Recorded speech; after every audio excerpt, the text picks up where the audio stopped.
for those of you listening on the pod. Welcome into hour 2, and you got a warning here. We mentioned Bill Gates, and Emilio comes sliding right in like Alex Jones. Excelio. What's happening? What's Typical. up? Yeah. Would you guys hit 90 down there today, Emilio? Dude, I went through a gallon and a half of water, no problem, man. Everything stuck to me. Yeah. I told Eric today, we were out mowing. We did, I don't know, something like 18, 19 yards today. And it got up to 87. And I told him, I said, just stop talking to me. I don't want to talk to you the rest of the day. I'm done. No more. I'm losing energy just even conversating with you in the car right now. All right. Exactly. All right, man. Let's hit this question real quick before we get into the defensive side of the ball. Boogaloo Batty, awesome profile pic there, too. Nice. Says, you tell he's related to Jacob. Hey, did we ever find out why Savion is wearing a red jersey? I don't know. Does anybody know? Is he got to be some kind of injury, I would imagine, right? Shoulder? Is that what it was, Tim? I think it's a nagging shoulder. That's my best guess. Dude, his feet look good, man. Yep. I'm not trying to go Rex Ryan here. I'm talking about his footwork. My man, he looks like he's going to be a hell of a route runner, especially for someone that's many people have tried to write off as a gadget player, that type of thing, right? Saying he's unpolished, but then you watch him run and you're like, that looks pretty shiny to me, man. There's natural something there, right? Like he gets it. He reminds me of a big Randall Cobb. Like you could tell Randall Cobb from day one, it was going to click. You know, it was just he learned he knows how to move, he knows how to create separation, he knows how to find those tight windows. Yep. He's got excellent body control, and I know he's way bigger than Randall Cobb. Probably a horrible comp there, but that's what I think of. I remember seeing Randall on the football field at the University of Kentucky and going, "That dude is so fluid." And to me, that's how Savion Williams looks. That's a great comp because they're both versatile receivers, right? Capable of doing just about anything on that field. Funny enough, both of them capable of throwing a touchdown pass just as much as catching a touchdown pass as well. Mm-hmm. And while you're bringing up Randy, shout out to Randall Cobb, Kentucky Wildcat Football Hall of Famer, baby. Right, baby. Let's go. Hey, that's like saying you're the sharpest student in Harlan County, Kentucky, but hey, we'll take it. You know what I mean? Seriously. No, listen, he did so much for that program at Kentucky and gave us something to root for, and he was just all heart. And the fact that Kentucky just snatched him right out of Tennessee's backyard was just absolutely awesome. Awesome to see. So let's get into the defensive side. Before we do, real quick, just Paul Brettel put a tweet out, said starting O-line in 11-on-11 was Walker at left tackle, Aaron Banks left guard, Jacob Monk at center, Sean Ryan at right guard, and then Zach Tom at right tackle. We've already kind of hit on all that, with Jacob Monk getting his opportunity. But I wanted to point out the defensive side. I said Isaiah Simmons was with Cooper and McDuffie at linebacker. Now, obviously, Quay Walker is still banged up. He's dealing with some kind of injury. So it wasn't like they put Simmons in there starting in place of Quay, right, or starting over Quay. But I think what it tells us here, though, is Simmons and McDuffie are going to be battling for that number 3 linebacker. And I don't know how you guys feel, but to me, it seems like McDuffie's got the edge there. Would you guys agree with that? Or do you think Isaiah Simmons is going to get a real serious look here as the number 3 linebacker? What do y'all think? We'll start with you, Emilio. Sorry, Tim. Sorry to cut you off there, Tim. I would say that Isaiah Simmons, we're just trying to get him reps early to see so that we know. If not, I think that it's got to be McDuffie or Hopper. Unless Isaiah Simmons really shows something, and I think that's why you put him out there first, just to try to get an idea, and then you kind of go from there. Yeah, that's what Debfish said. Let's see what we got in Simmons, Tim. How do you feel about it, man? Because McDuffie has been with Jeff Hafley at Boston College before, right? And it's obvious when they sign him to that extension, they see something in McDuffie that they really, really like, Yeah, I agree. I unequivocally feel that McDuff is, the third linebacker for sure behind Quay and Coop. I think Zay McDuffie is the guy. Now that's not a knock on Simmons, and I agree with Deadfish and as well as Emilio's point that like, hey, get him in early and often. Let's see what we got. Let's see what it's looking like. But I feel like the future, at stackbacker is definitely Coop, Quay, McDuffie, and then we're looking at Tyron Hopper behind him. But then again, we don't know. We got to see how camp plays out. We're only at OTAs right now. There's a lot of a lot of time left before we really see this team kind of take shape. But if you ask me today, what do I think? I think, yeah, Zay McDuffie is your third linebacker for sure. And like you said, Clay, it's evident in the fact that they chose to keep him around, give him that new deal, right? Yeah. What do you think, Jake? Yeah, I go back and forth with the linebacker room because, I mean, that's my favorite position just in football in general. And I really think we obviously know what we have with Coop. I think we know what we have with the possibility of where we could plug in Quay and the two of them absolutely being predominantly on the field. The third linebacker situation is kind of one that I'm kind of scratching my head with. I have been a big McDuffie fan since the day we got him. I thought that he was always underrated. And now I think that, unfortunately, he may have relegated down to the I hate saying this, but I think he may be a progress stopper. And I don't mean that in a negative way. I don't want to say anything bad about I want him on the team. I think we're a better team with him on our squad. I think that he more represents now what the linebacker floor should be in that room. And I would hope that guys like Simmons, because of his draft pedigree, I would hope that guys like Hopper, because of his draft pedigree and having another year in the league, or insert, let's say maybe an Oliver surprises everybody, and that dude's got a lot of skill. I would expect that those guys get to have more playing time over McDuffie, and McDuffie just doesn't get the nod because, hey, we've been around, we've known you for longer, we know exactly what your floor is, but we should say we know what we're going to get out of you, and we're not going to get anything terrible. Whereas with the other guys, we don't quite even know what we're going to get out of them. And I just want to see us test those waters. By the time that week one comes, I just want the best three out there starting, whatever that is. Amen to that. Paul Brittle went on to say the cornerbacks were Nixon and Valentine. Bullard came in for Simmons and played nickel. So obviously Nate Hobbs missed today with personal reasons. Hopefully everything's all right there. Probably a family issue or something like that, I would imagine. But that kind of tips the hand there a little bit. That Bullard is probably that backup slot still, right? And it sounds like they're probably going to push Nate Hobbs into that slot position. And he'll probably bounce back to the outside and base, I would imagine. That's if Jair isn't here. The thought of Jair being on this team, man, I still get excited about it because, my God, man, I feel good about the cornerback room without it. But you add him in a year where he's going to be extra motivated, and if they do restructure the deal, some people were rumored as saying, that, hey, they may just axe that final year off of the deal and just part ways after this year, that type of thing. If that's the case, then, you got to see what you got in Valentine. You got to kind of roll the dice here a little bit. I don't know, man. I feel like I'm the only Packer fan that's not stressing out over whether Jair is going to be here or not. I want him back. The team's better with him, with him on it. But I don't know how you guys feel about that. Jacob, what do you think? We'll start with you this time. Are you? How concerned are you? 1 to 10. How concerned are you if Jair Alexander is not on this team next year? With 10 being the most concerned. Right. I honestly think that I'd be 6. I think it's fair. I'm kind of like you. I wouldn't say that I didn't care, but I was more.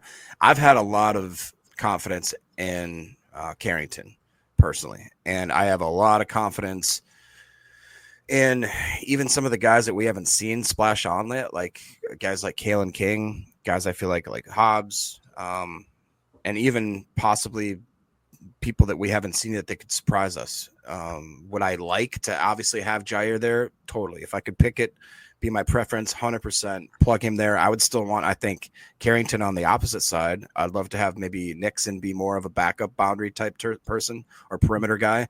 And I still think that X and Evan are my favorites for deep safety. And unfortunately, I wish that I could say I want Bullard in the slot, but I think that we'd probably have a better run with either Hobbs or even Keyshawn possibly playing nickel again. So I don't know. I think that we have enough options where it's interesting. Like losing one of those guys doesn't throw a wrench in the system enough so where I'm like, oh, all hope is lost.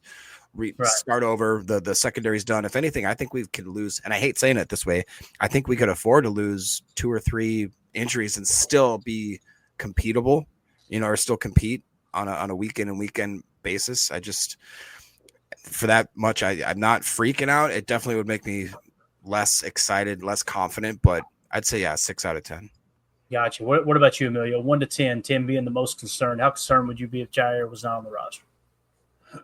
I mean, I'm like a 4 or 5. We played without him last year. I figured, he's under contract right now. If he shows up, he shows up. If he doesn't, he doesn't. We'll figure out the money and, whatever the punishment is after that.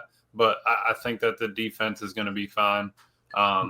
Without Ja being there, I think that they showed it last year. They can show it again this year, and we've just added more talent to it. So I don't really see it being a huge problem. Obviously, you'd love to have him, but I'm not too worried. Probably like a 4. Gotcha. What about you, Tim? What number would you put on that? 5, right where I have been. That's right where I would be. Yeah. Right in the middle. I've kind of been there throughout this whole process. The thing with Ja is, like, Emilio makes a great point. Like, we've already seen what it's like to not have Jair for an extended period of time. This is why we're talking about Carrington Valentine in the way we are, because he got those opportunities and he maximized them.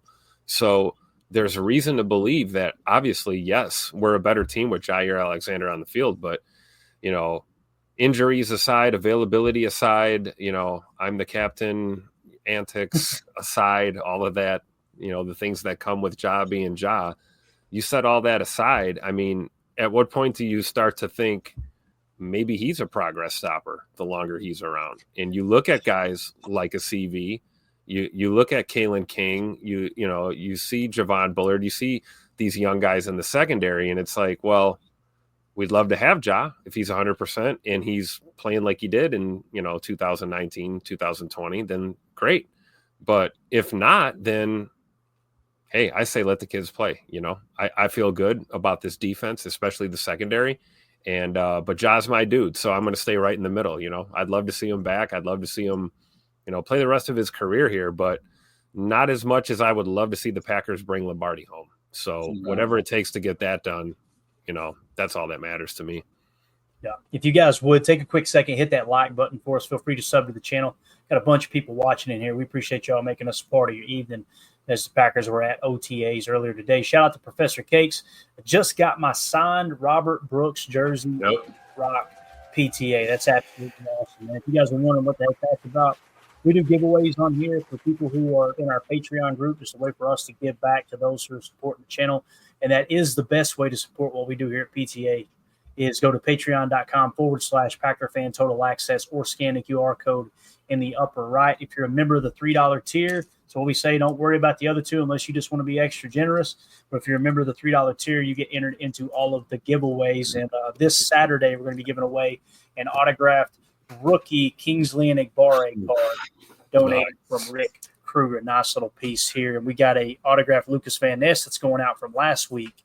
And we have got a ton of giveaways coming up. So we'll probably start scattering a couple in throughout the middle of the week. Just make sure you're a member of that $3 tier, and that'll enter you into a chance to win in those contests for sure.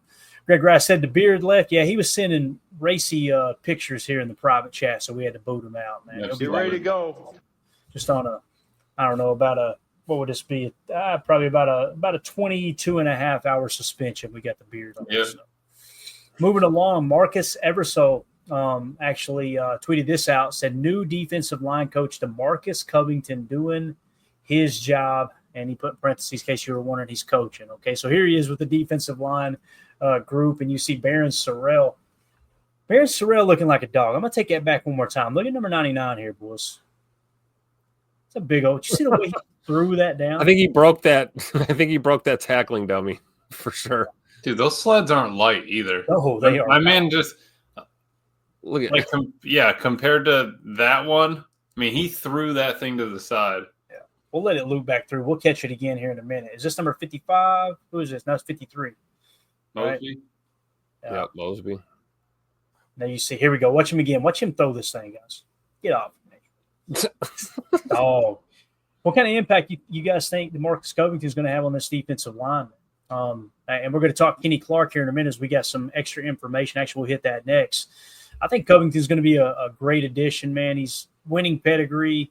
We went through and broke down his entire coaching history. Obviously, he was handpicked by Bill Belichick in that, to be added to his defense. And he was in there for multiple years before he excelled all the way to defensive coordinator under Gerard Mayo, which we know that entire experiment was an absolute disaster. I think what you're getting here in DeMarcus Covington is someone who's got a great history in terms of, people like to say, oh, well, look how bad they were when he was a defensive coordinator. Right. He's not our defensive coordinator now. He's Right. back to doing what he's done really, really well when New England had some of the top defenses in the league. So what do y'all think about Covington here? Go ahead, Emilio.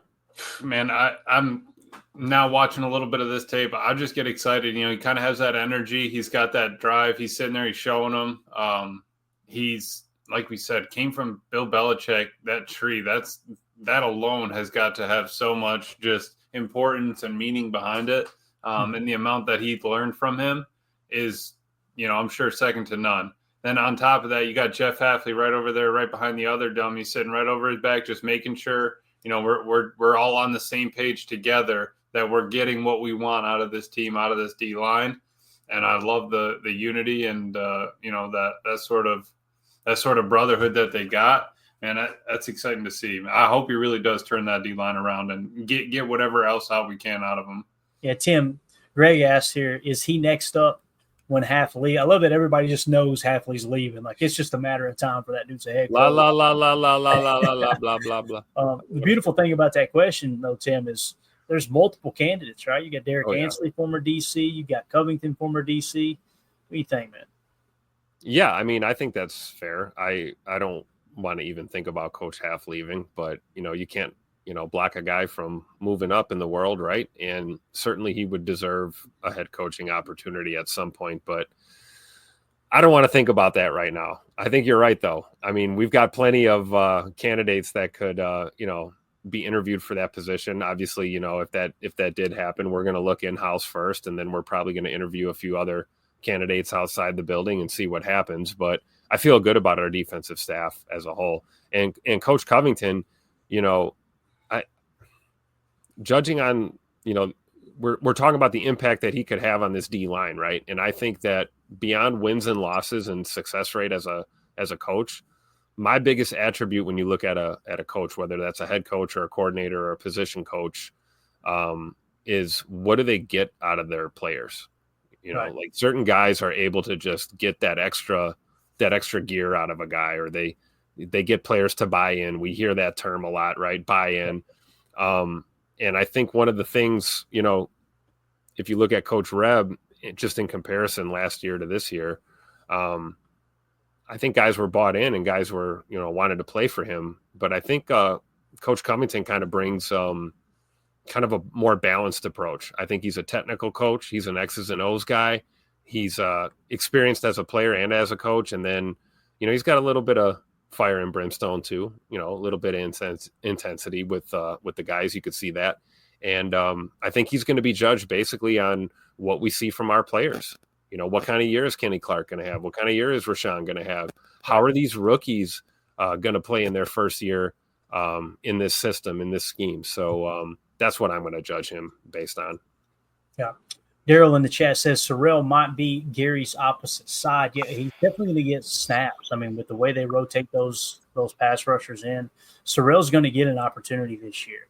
Now, the question is, and we'll get the LV in here in a minute, will he kick inside? There's some rumors swirling about that. I don't know if there's any validity to it or not, but excited to see how that all unfolds as well. But I agree, Daryl. I mean, the thought of Gary on one side, Sorrell on the other, that's some straight power rushing right there. And then you mix in a little bit of our boy Colin Oliver too, and you got Brenton Cox Jr. You got you got a lot of depth there. You really do. And I know people still like to try to dog the pass rush, but top 10 in sacks, you're number 2 in run defense. Like I don't know what else we're looking for, boys, unless we're saying we ain't going to settle till we get top 3 in every single statistical category. It's so rare that it happens in the NFL because you got to pick and choose what you're going to take away. Ryan Wood tweeted this out. Kenny Clark has hosted Packers D-line at his house for film study throughout the spring. It's common to spend time together off field, but film study on Friday and Saturday nights are rare. Tim, give me a screen grab if you don't care real quick. It can be the wrong one or whichever. Halfway probably all right. He said, quote, we're together all the time, so why not watch film and get better while we're hanging out? You want to know why they love Kenny Clark? Listen to what this man has to say right here. I'm telling you, this is – and, again, we're going to find out about some of the struggles that Kenny had last year. We'll hit on that here in a second. But here's what Kenny Clark had to say. And, again, this was by Ryan Wood on X that posted this video. Did you decide to do it this offseason? I mean, we've been doing it. We've been doing it pretty much this whole off season. We did it a little bit like last year. Like we'd get together, watch Indy and all that kind of stuff. But we've been more consistent with it. Just picking each other's brain, talking about different formations, fronts. Main thing with them, I'm trying to get all the younger guys to just understand formations and how to play the blocks. We going back to more playing technique. So. It's huge for them to understand formations and how people are going to try to block the front. It's one thing to do that, when you're in the building, but you guys are doing it on your Friday and Saturday nights. You said, yeah. Why? That's unusual. Why? I mean, we together all the time. You know what I'm saying? So I mean, why not? You want to watch film and get better while we hanging out. How did it end up at your house?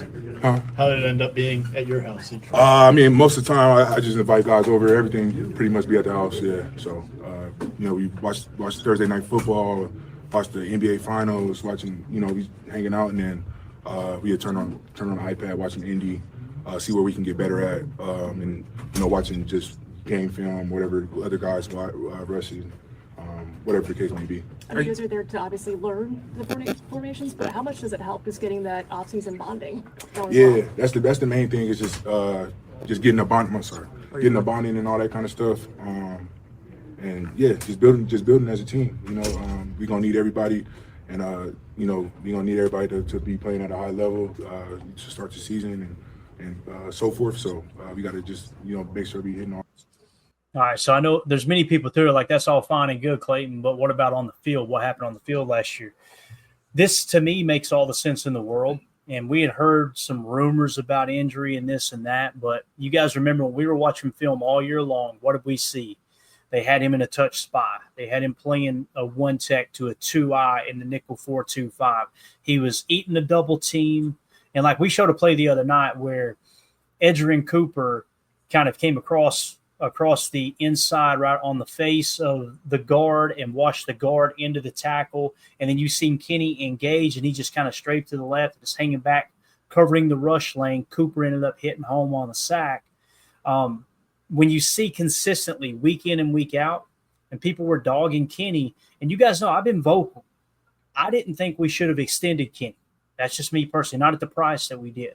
But we said as soon as it happened, it's so obvious this coaching staff and Brian Gutekunst sees him as a leader. You're getting a locker room stud too. This guy that's going to be the glue to a team.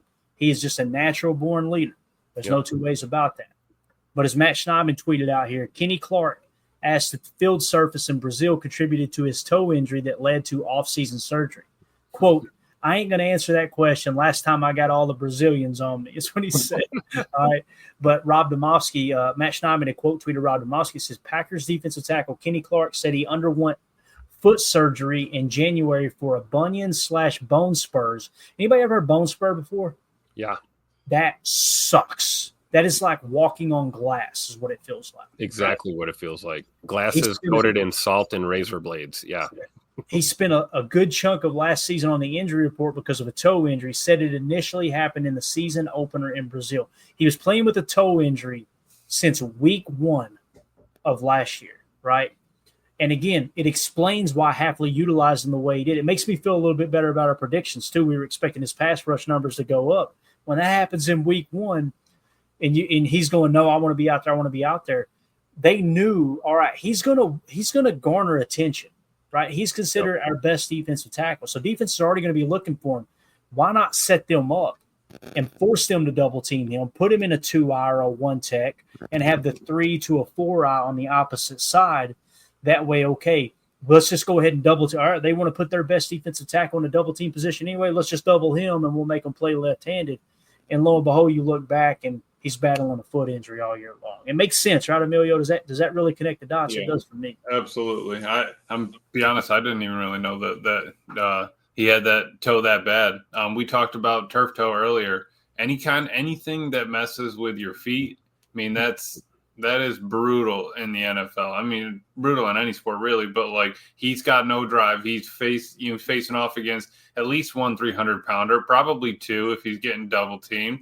And where are you able to? Yeah, exactly, coach. Surgery on the toe is no joke. He has to push off without that toe. Yep. That's it. What are you trying to do? You're turning your foot sideways to try to get it flat. You're trying to dig off your heel.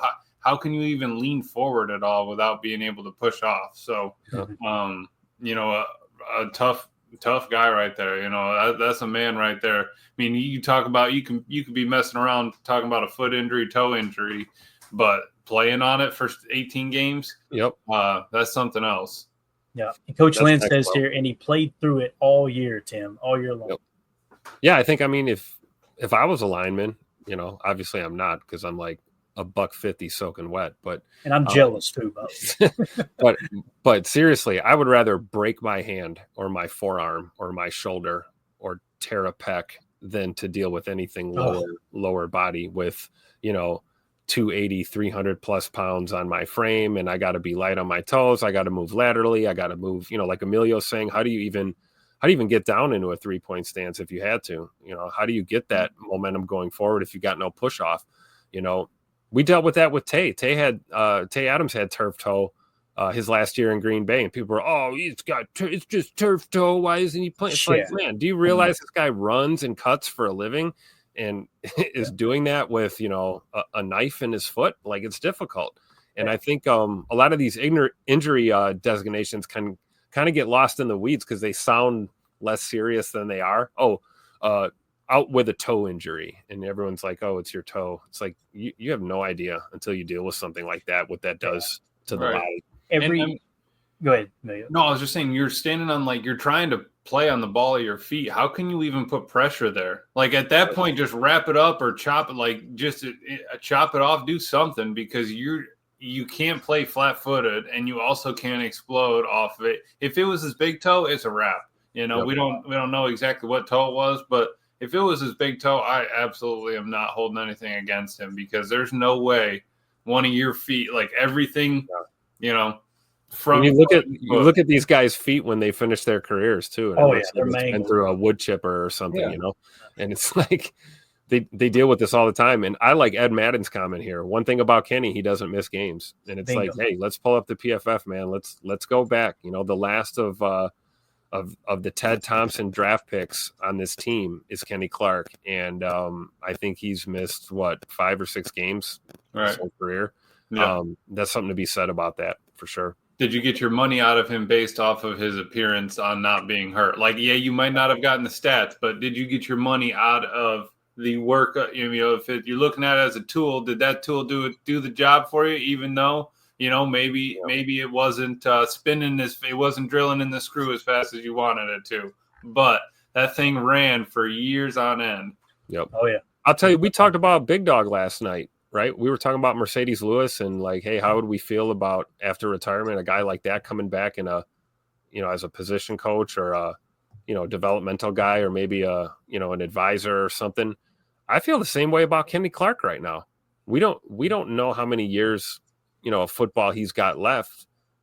I wouldn't be opposed to him coming back and coaching, being a defensive line assistant coach. I mean, he's basically been kind of a player coach these past couple of years working with these young guys. And I think, to Kenny's credit, man, he's really he's really taken that responsibility seriously. I think he's kind of owning that leadership role with this D-line group. And, with the coaching turnover and the changes that we've had, I think it's important to have guys like that on your team for sure.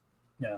Ryan Wood also tweeted this out. It's minute 30 video. We'll hold off on the video, but he said Lucas Van Ness played with a cast protecting his broken thumb on his right hand until week 10 last year. Even after the cast was removed, Van Ness said there was, quote, mental block, learning how to use his hands again.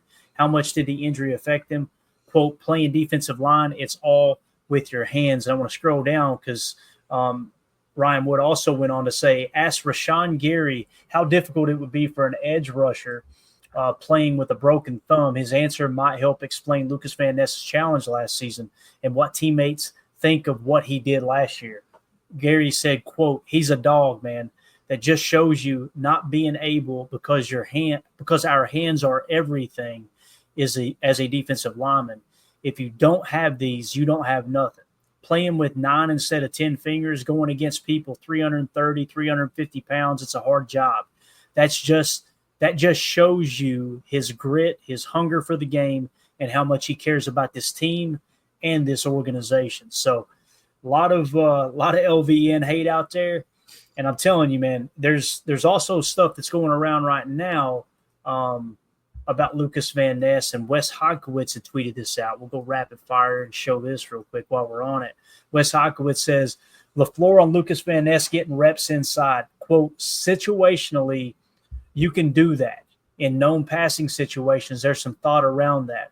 A lot is going to be dependent on everyone else as well. Lucas has shown a lot of growth. Excited to see him once the pads go on. So what we talked about and how he played at Iowa, he would play that 3 tech. He'd play that 4. Some cases he'd be a 5 tech with a wide 9 outside of him. So he's technically playing defensive tackle. I feel like I think back, Emilio, to what Greg Cosell said.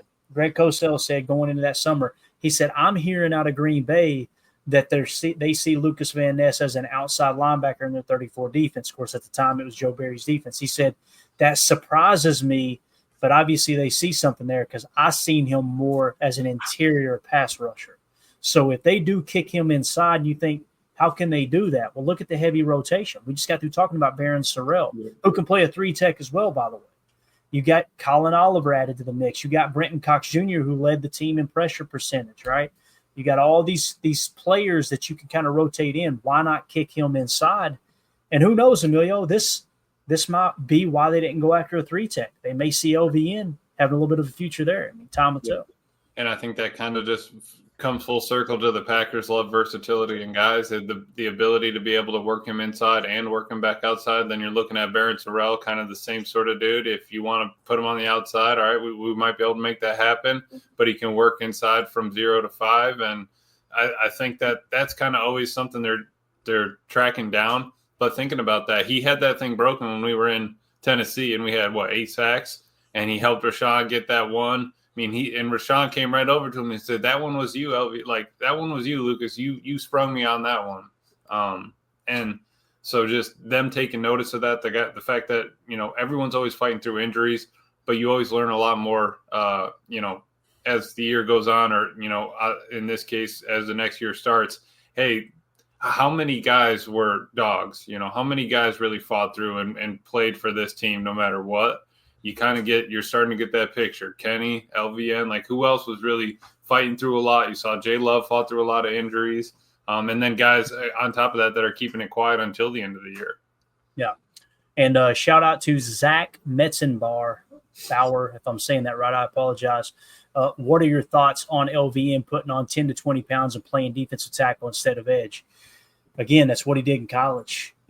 There's not going to be this huge learning curve for him to kick inside. And now think about what they've asked him to do, Tim, in the short time he's been in the league.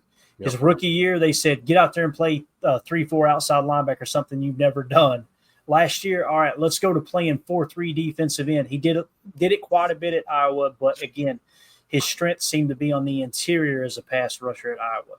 And now it looks like he might get his opportunity there in some kind of NASCAR package. But again, this is from our questions for the show in Patreon. Just another perk of being a part of our Patreon community. Go ahead, Tim. What do you think, man? I'd be okay with giving him reps in there. And again, it's not like you're okay now, LV, and you've got to really hammer down and learn how to play this position. No, you're talking about a passing situation. Put his big ass on the inside and go bull rush that guard. Yep, and that's what we talked about when we drafted him, is the potential for that versatility, right? And that's what we like. And, to Emilio's point, we said this going back to last year, man. These dudes are playing for each other out there. Mm-hmm. Nobody's sitting there going, oh man, I was trying to get a sack and you didn't. It's like nobody's out for themselves. They're all playing for each other and they're working in tandem. So when you take a guy like LVN, who you can put on the edge, but you can also, stick him inside on occasion, like you said, on those key downs where you need that, you need a little thumper in your pass rush. I say let him do it, and maybe with a versatile player, the best thing you can do is keep him well versed in different looks. We talked about Coach Covington coming over here and wanting to run some 34 looks, mixing it up a little bit.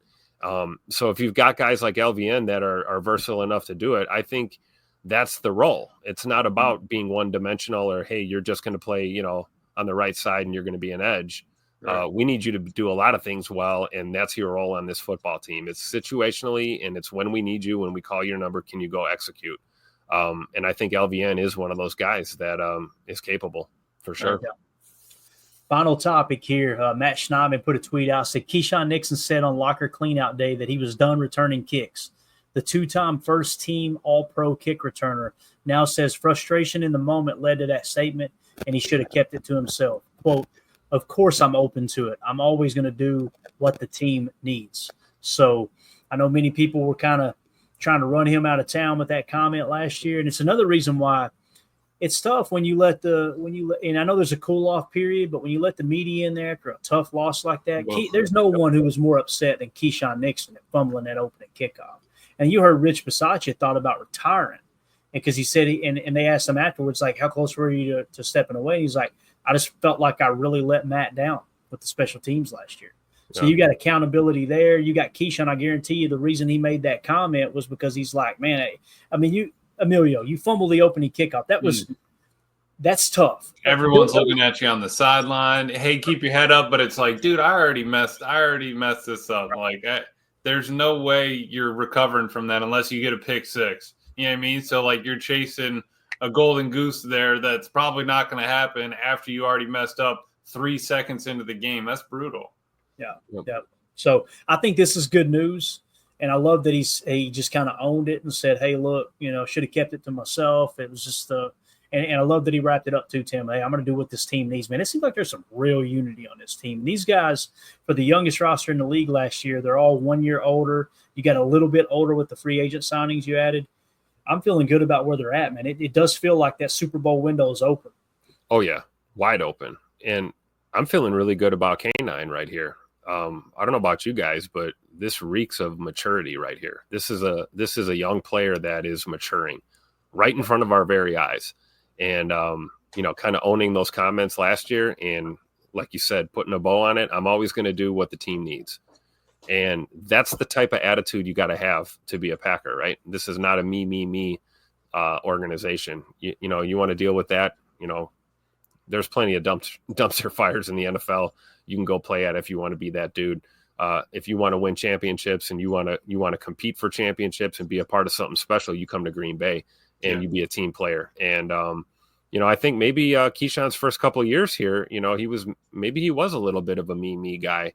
Maybe he was kind of a star on the rise. And I think you're seeing a guy that is, approaching his late 20s, and he's maturing as not only as a player, but as a man, as a person. So I think it speaks volumes to Keyshawn's leadership and just the character that he has to just kind of own that and acknowledge it, not try and dodge it or dismiss it, but just say, hey, I should have kept my mouth shut. I was frustrated. That's a sign of maturity. I mean, I don't know about you guys, but I'm not the same person I was 20 years ago. I mean, if you're not growing, you're dying, right? So I think the mad respect is deserved for Keyshawn Nixon here, just kind of coming into his own. I mean, hey, look at this. We got another leader in that secondary. How about that? If Keyshawn steps up and proves to be that level-headed, mature guy, man, we're looking really good on this defense for sure. If I had a time machine, I would go back to when Clayton was about 20, 21 years old and just slap the hell out of the back of his head. Hey, dude, you think you know you ain't got a clue. Like, yeah. I was a moron, dude. So that's again, when you hear, and these guys are at the top of their craft. I love it when fans refer to players in the NFL as garbage, trash. Oh, he's trash. Get him out of here. Oh, his downfall should be studied. Blah blah. I'm like, there is this much room for error for these guys. Yeah, and it's real easy to say stuff like that from your mommy's couch in the basement. Oh, no doubt about it. No doubt about it. All right. Anything else, gents? We good? I think we're good. All right, that was Yeesh. fun, man. I'm glad we got to hit all the updates. Appreciate everybody hanging out. We had a huge crowd in here. You guys and gals are awesome. Hit that like button on the way out. We appreciate y'all hanging with us this evening. And again, the best way to support what we do here at Packers Total Access, just join the Patreon community, patreon.com/Packer Fan Total Access. $3 tier gets you access to everything. Whether you want to use it or not, we have people ask all the time, hey, how do I support the show? Super chats on YouTube, and then just join the Patreon community. I always say join the Patreon community because you do get, little extra benefits there, extra content, all that good stuff. So, again, appreciate everybody, and shout out to my autism connection over there at Mac. Thank you guys for all the awesome work that y'all are doing as well. And we'll looking forward to it. We got the whole month of June to run that promotion to give away that autographed Dorsey Levens jersey. And it's going to be fun to see who actually wins that thing. As you guys, like I said, just go to my Twitter account at Packers_access, click on the link, and for every $5 you donate, you're going to be entered into the contest one time to get that awesome piece of memorabilia. So that's it. Appreciate everybody. We'll see you tomorrow, 6:30 p.m. Central Time for PTA Live. As always, let's go out and be the change we want to see in the world, and go Packers. There we go. Bye, guys.